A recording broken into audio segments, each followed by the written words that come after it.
Hello friends, ഇന്ന് ഞാൻ വന്നിട്ടുള്ളത് നമുക്ക് വീട്ടിൽ സിമ്പിളായിട്ട് ചെയ്തെടുക്കാൻ പറ്റുന്ന ഡോണറ്റിൻ്റെ റെസിപ്പി ആയിട്ടാണ്.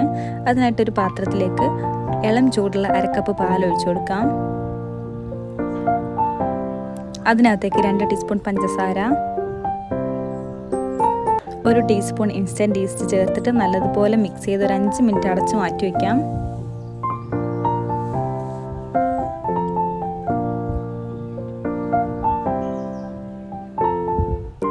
അഞ്ച് മിനിറ്റിന് ശേഷം തുറന്ന് നോക്കുമ്പോൾ ഈസ്റ്റൊക്കെ നല്ലതുപോലെ പതഞ്ഞ് വന്നിട്ടുണ്ടാവും കേട്ടോ. ഇനി അതിലേക്ക് നമുക്ക് ഒരു കപ്പ് മൈദ ചേർത്ത് കൊടുക്കാം.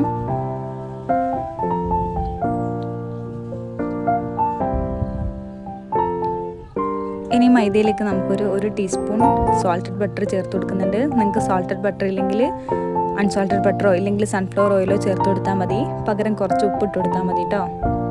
ഇനി നല്ലതുപോലെ മിക്സ് ചെയ്തെടുക്കാം.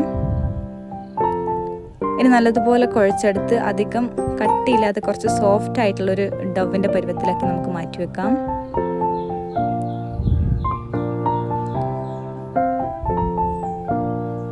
ഇനി ഇതിൻ്റെ മേലെ കുറച്ച് ഓയിൽ ഒഴിച്ചിട്ട് നമുക്കിതൊന്ന് തേച്ച് വെക്കാം കേട്ടോ. ഇനി ഇത് നമുക്കൊന്ന് 2 മണിക്കൂർ റെസ്റ്റ് ചെയ്യാൻ വെക്കാം.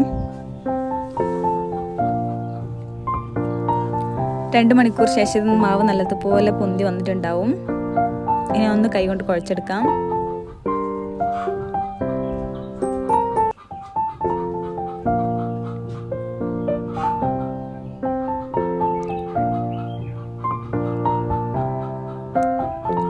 ഇനി നമുക്കിത് ഡോണറ്റിൻ്റെ ഷേപ്പിലേക്ക് പരത്തിയെടുക്കാൻ വേണ്ടിയിട്ട് കൗണ്ടർ ടോപ്പിൽ കുറച്ച് മൈദ ഡസ്റ്റ് ചെയ്തിട്ട് നമുക്ക് ഈ മാവ് വെച്ചിട്ടൊന്ന് പരത്തിയെടുക്കാം.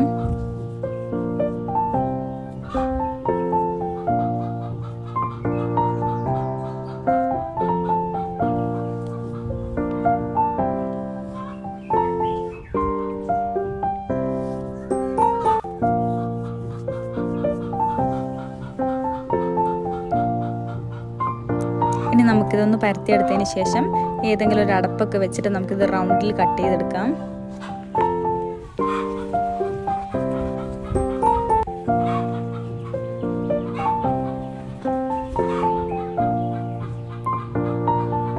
കുറച്ച് കട്ടിയിൽ തന്നെ റൗണ്ടിൽ പരത്തിയെടുത്തിട്ട് കട്ട് ചെയ്ത് വെച്ചിട്ടുണ്ട്.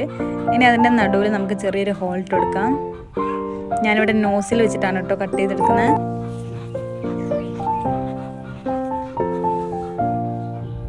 ഇനി ഇത് നമുക്കൊരു 5 മിനിറ്റ് ഒന്ന് മാറ്റി വെക്കാം. അപ്പോഴത്തേക്ക് ഇതൊന്നുകൂടെ മാവൊന്ന് പൊന്തി വരും കേട്ടോ. ഇനി നമുക്ക് എണ്ണ ചൂടാക്കി ലോ ഫ്ലെയിമിലിട്ടിട്ട് ഇത് നല്ലതുപോലെ 2 സൈഡും മറിച്ചിട്ടിട്ട് നല്ലതുപോലെ ഒന്ന് പൊരിച്ചെടുക്കാം.